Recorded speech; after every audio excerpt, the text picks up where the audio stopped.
Bom, vou fazer agora a introdução à matéria de homilética.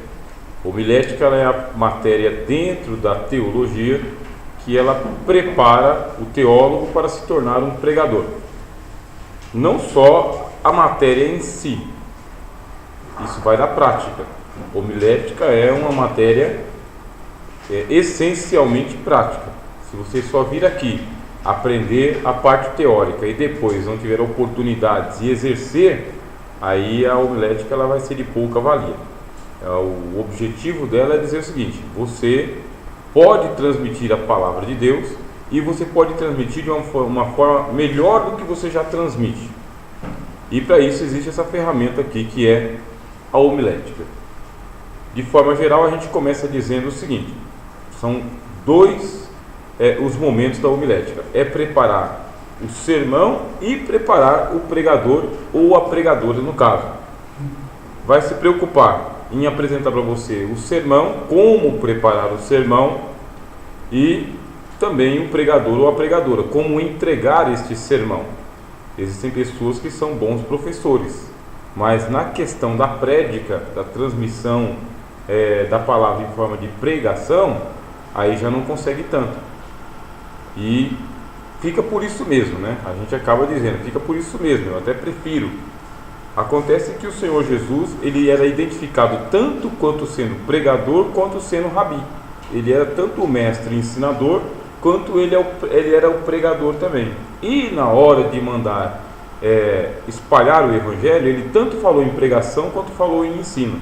Ide por todo mundo, pregai o evangelho a toda criatura, e no outro ensinando-as a guardar todas as coisas que você tem mandado, tanto o ensino quanto a pregação. A homilética ela já começa dizendo que você tem que saber diferenciar o momento, o auditório e a circunstância. Estamos em praça pública. Será que cabe fazer um ensinamento em praça pública? Praça pública, cabe você fazer uma peça de pregação ou de homilética. Pregação mesmo. Agora, você veio para a sala de aula, você foi para o seminário, você vai fazer um fórum, um simpósio. Cabe fazer uma pregação? Vai para o ensino. Culto de ensino. Cabe fazer uma pregação em um culto de ensino? Culto de evangelismo. Cabe fazer um ensino num culto de evangelismo? Então a homilética vai dizendo o seguinte: primeiro você tem que se situar no ambiente. Em que ambiente que você está? Qual é o auditório que está diante de você? Quanto tempo você tem? Essas habilidades você vai adquirindo, sim, primeiramente aqui teoricamente, mas depois com a prática você vai percebendo que dá para você melhorar muito mais a ferramenta. Nós temos costume, nós do mundo pentecostal, nós temos o costume de valorizar mais a pregação chamada de extemporânea. Pregação extemporânea é a prática da pregação improvisada. Isso é pregação extemporânea. Eu não estou preparado, me pegaram de surpresa, me deram uma oportunidade, aí eu peguei, abri um texto lá que Deus me revelou na hora e soltei lá uma marmitada. Vamos ver, de repente saiu alguma coisa. E como, de forma geral, o povo da igreja acredita que Deus ele faz uma iluminação imediata, um contato imediato, o povo da igreja também recebe. Ela valoriza a pregação extemporânea, de improviso.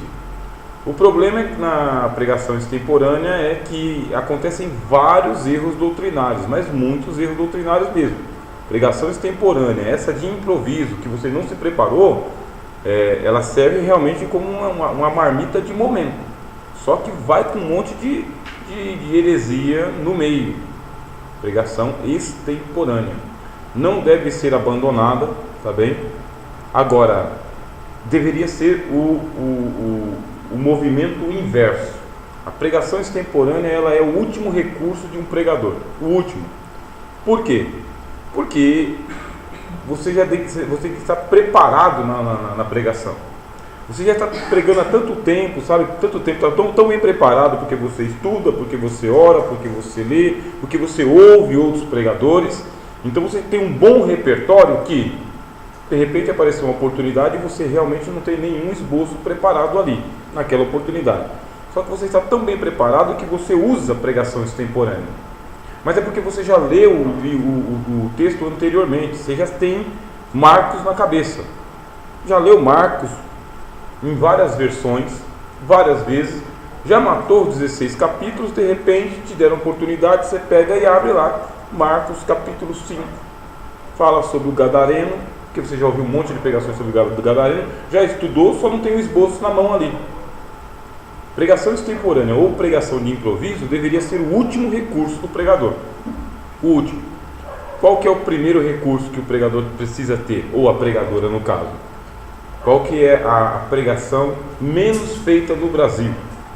E menos feita no Brasil nas igrejas evangélicas, e sem contar as outras que são neopentecostais, tá? A menos feita é a pregação expositiva. Pregação expositiva no Brasil, primeiro que não tem auditório. O povo brasileiro não tem paciência para a pregação expositiva, não tem paciência. E já que o povo brasileiro não tem paciência para a pregação expositiva, também faltam pregadores que tenham paciência para trazer uma pregação expositiva. Já que você não tem clientela, por que você vai oferecer o produto? Essa é a lógica. Você vai falar o seguinte: olha, eu tenho aqui a carta de Judas, um capítulo. A carta de Judas dá para você esmerilhar ela mais ou menos aí por uns 3 meses. É um capítulo, 3 meses. Porque pregação expositiva, ela tem aquela paciência de avaliar palavra por palavra, sentença por sentença, parágrafo por parágrafo e versículo por versículo. Pregação expositiva. Você começa no versículo 1 e você vai na primeira sessão, segunda sessão, terceira sessão, você vai esmerilhando. Mas para isso, você teria que ter auditório.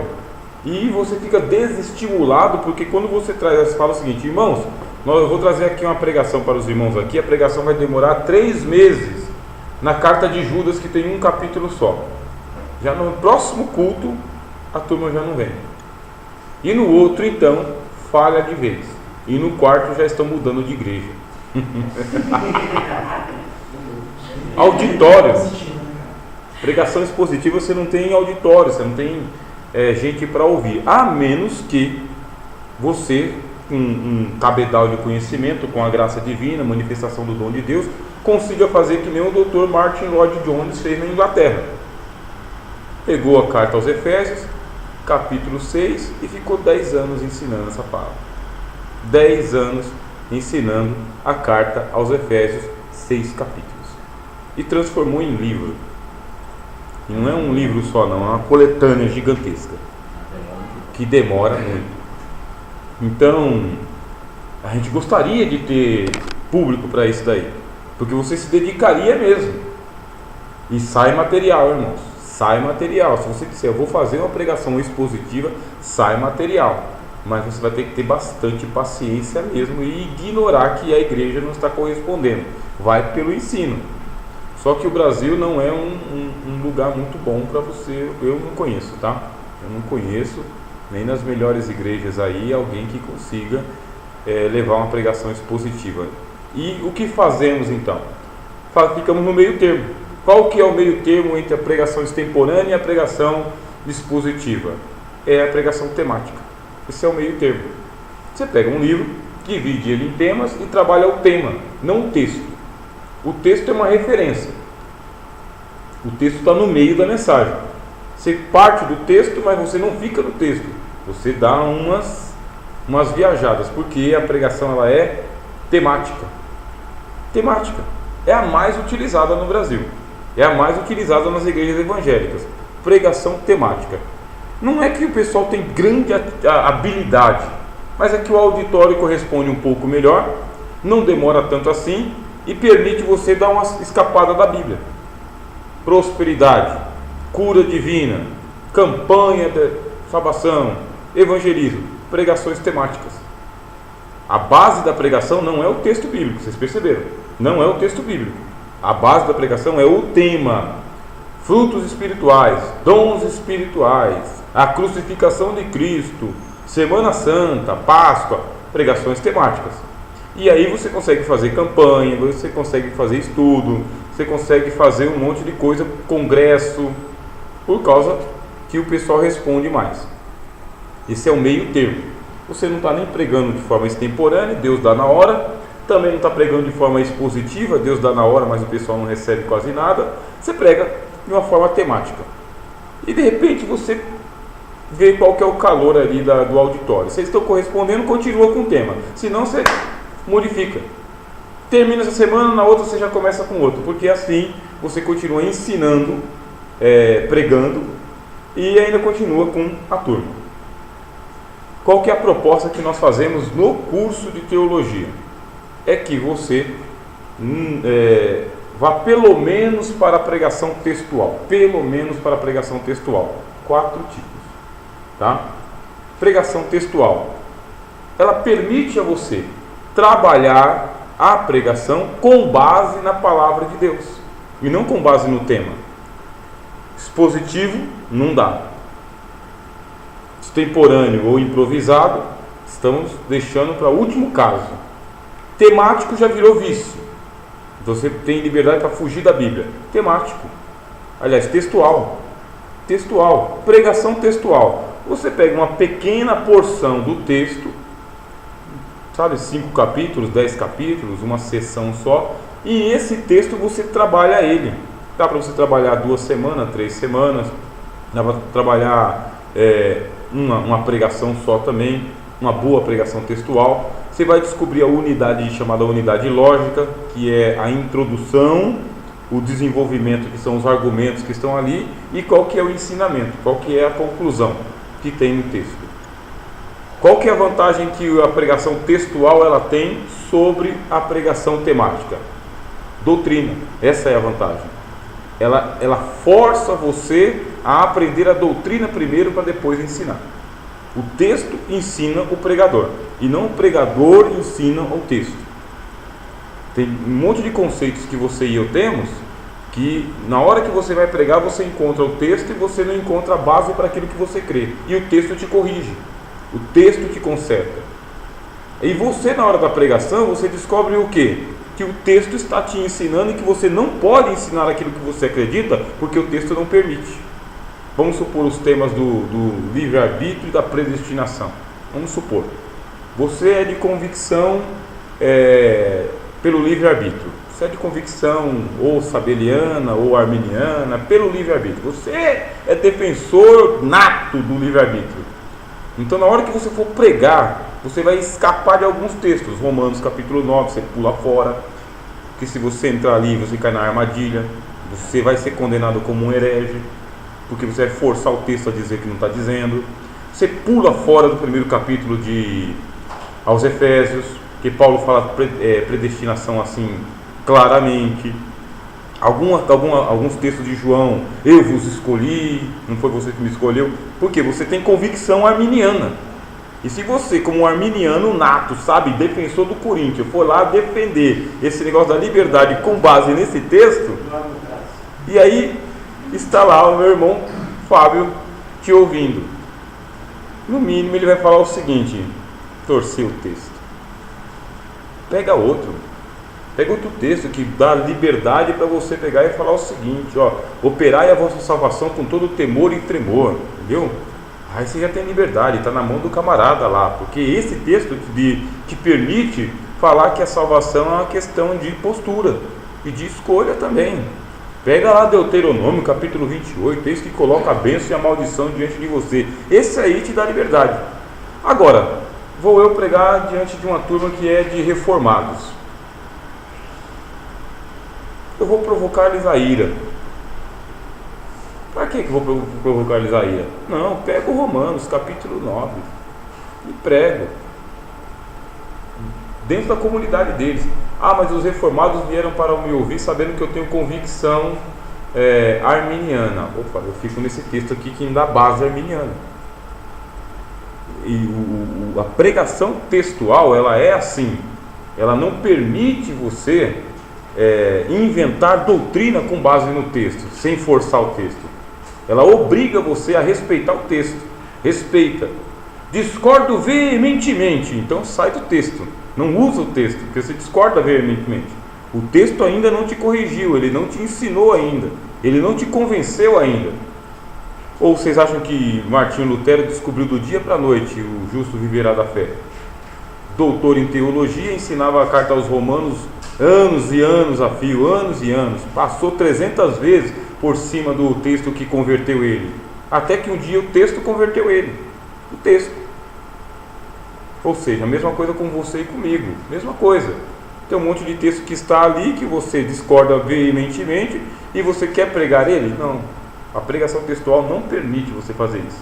Porque se você fizer, você torce. E o problema de você torcer um texto bíblico, aí você está sendo insubmisso a ele.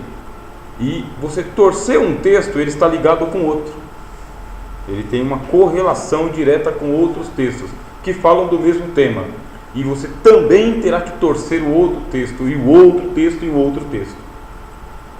E tem um monte de coisa que a Bíblia ela é provocativa mesmo. Ela faz a provocação mesmo. Ela coloca a doutrina e ela não explica. Ela deixa a doutrina solta. Pedra de tropeço. É para você tropeçar mesmo no texto. Aí o bom pregador faz o quê? Já que eu não tenho pleno domínio desse texto e eu quero ser um pregador textual, eu vou deixá-lo. E quando me chamarem para discutir esse texto aqui, eu quero saber quem é que está me chamando e por que está me chamando. Qual que é a sua intenção? Quer me pegar? É isso que você quer? Quantas vezes o pessoal não me chamou já para discutir o texto da descida de Cristo ao inferno, a pregação aos mortos, lá um monte? E quantas vezes eu escapei disso? Várias vezes. E continuo escapando até hoje. Ainda não achei o auditório com quem eu possa assim falar isto, né? Deixa ali, porque a gente tem que conversar um pouco sobre isso aí. E por aí vai. Então, nessa matéria de homilética, o que vocês vão aprender então é isso aí. É preparar o teu sermão de uma maneira textual, com começo, meio e fim, respeitar as regras que o próprio texto colocam para você, identificar o teu auditório e saber se a mensagem que você vai pregar, ela cabe naquele auditório ou não. Porque você só vai pregar uma mensagem a contragosto do auditório, realmente por determinação expressa e divina. Deus está mandando você pregar em Nínive, sendo você um Jonas, porque senão não existe o menor motivo de você desagradar o teu auditório, mas nenhum motivo. Você se tornar um pregador desagradável por mera questão assim pessoal, porque você acha que você é o cajado de Deus na terra, é um contrassenso da homilética, tá bem? A princípio você não é o cajado de Deus. Você é um mensageiro, Deus conta com você, e se o pessoal já sabe que você é acostumado a arrebentar com o auditório, pode ter certeza que a tua pregação não vai ter tanto efeito assim. Não estamos dizendo para você adocicar a mensagem, mas saber se é o momento, se é a ocasião, se é o auditório e se realmente é Deus que está mandando ou se você que está viciado em bater nos outros. Tá bom? Vai ser assim um bimestre bem interessante. Até a primeira semana de julho, a gente vai estar aqui todas as segundas-feiras. Eu vou estar mandando algumas pregações para vocês aí, estarem analisando e